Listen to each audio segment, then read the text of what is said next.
electricity crisis that we're experiencing at the moment, of course, is a constraint to investment. That's very clear, and that is why we need to resolve it as quickly as possible. So first of all, I think credit should go to the mineral sector for being true partners in helping us to manage this crisis. I think the level of cooperation that we get from entities like the Minerals Council, the Energy Intensive Users Group, really is very heartening, and it enables us to weather some of our unreliability in a far better way than would otherwise have been the case. So kudos to the industry for being data-driven, fact-based, and really cooperative in supporting the issue.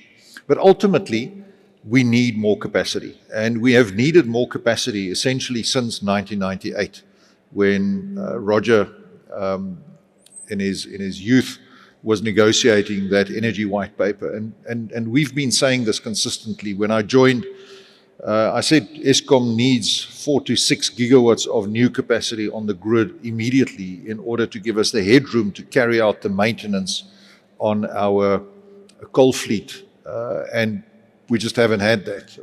And therefore, we have had to really struggle to keep our system performing as best we can. And clearly, as best we can has not been good enough in order to address load shedding. So I think if we take a look at where we are today, Kusile 1, 2, and 3 down, that's 2,180 megawatts. We've got one unit at Kuburg out for most of the year. That's 928 megawatts. We have had a fire at Kusile Unit 5. That unit should have been synchronized to the grid in February. It will now synchronize to the grid in July, so that's another 700 odd megawatts. And then there is Unit 4 at Medupi. That's another 720 megawatts that's out. So you add all of that together and you look at around about 3.5, 4 gigawatts of capacity that is structurally not there. And the balance has to be made up by a pretty unstable, unreliable coal-fired system. So the outlook for 2023, I think, is a tough one. 2023 is going to be a difficult year. But now you come to what is in the pipeline. And this is where we've seen significant and, I think, very far-sighted investments from a company like Ruyter, for example.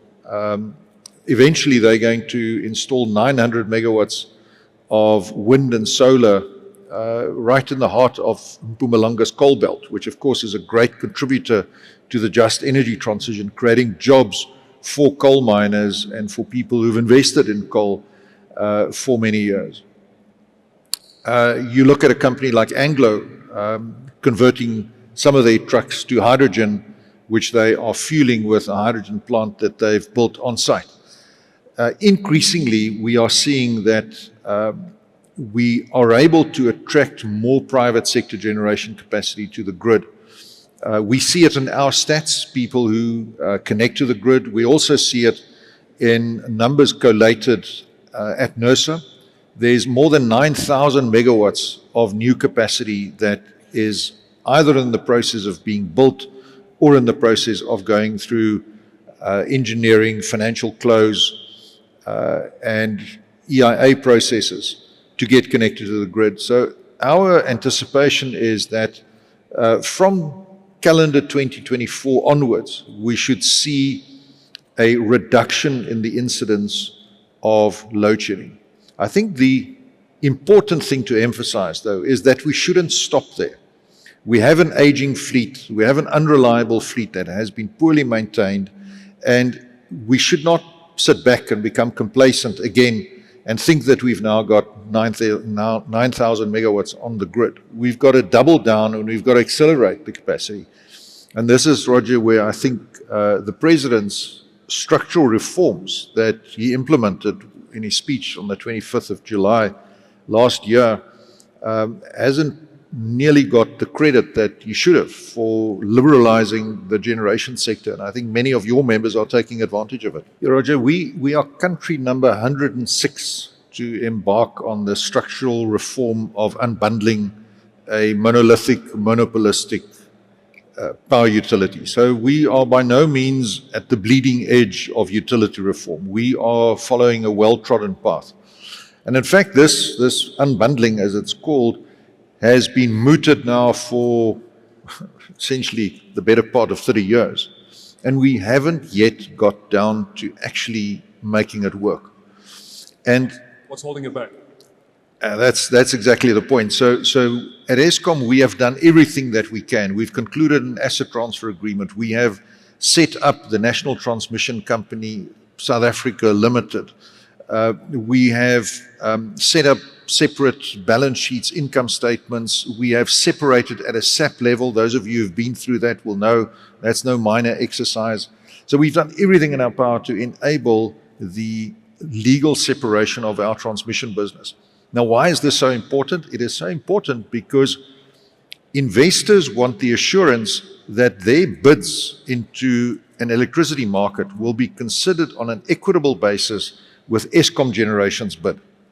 So if there is some suspicion that somehow Eskom gets a peep into what the bids are so that they can undercut the market to the detriment of private investors, then obviously people aren't going to invest. And that is why this independent transmission system and market operator is such an incredibly important enabler to accelerating further private sector generation investment. Now, we are still waiting for a number of licenses. We are waiting for some legislative changes, and that has not been happening as quickly as it should have. Now, kudos to Operation Vulindlela, led by Rudy Dix in the presidency. They have been pushing incredibly hard to make this happen faster, and I really hope that we can make this happen as quickly as possible. A simple thing like appointing the board of directors for NTCSA. That's now taken, this month it will be a year since we submitted a list, a thoroughly vetted and considered well-balanced from demographics, gender, skill to our shareholder, and we just haven't been able to appoint those directors. So I think there are some easy wins that we can deliver, confidence-building measures that are required that will encourage even more investors to come in and put skin in the game, money into the ground when it comes to putting more megawatts on the grid. I think we have been doing a lot of maintenance. We have ramped up our maintenance spend at our coal-fired power stations over the past 3 years. But as you know, these outages take a long time to plan. The replacement items, the spares, some of them have a 2-year lead time. So even if you place the order today, it's 2 years before you can commence the outage.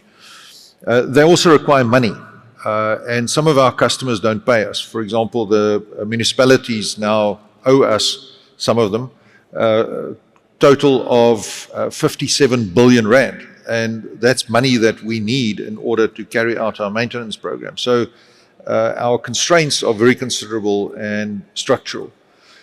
So we've been paying a lot of attention at some of our power stations that have been particularly problematic, Tutuka, Majuba, Matla, Kendal, and so forth. And I think these are the power stations that have potential.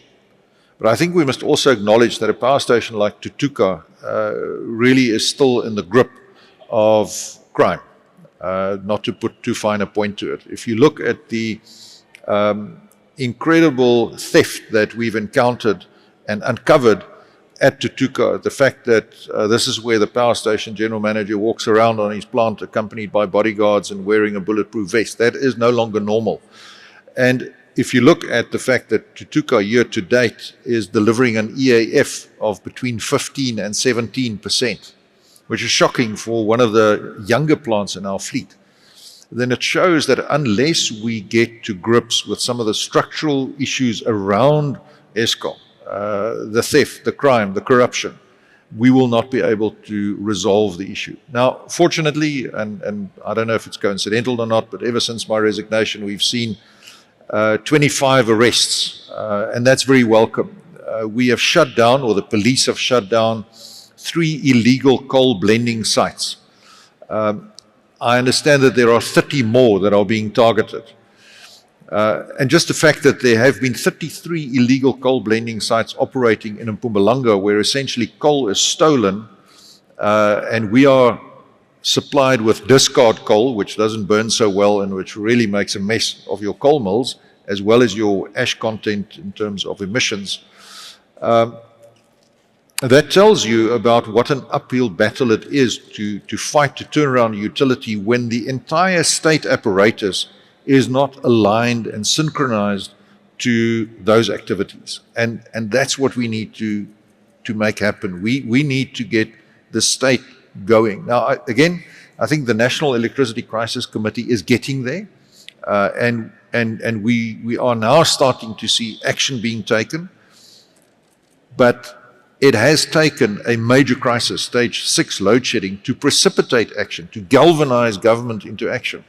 And one would have wished, frankly, that it didn't have to come to this, and that we could have made these steps earlier than we actually now have been able to do.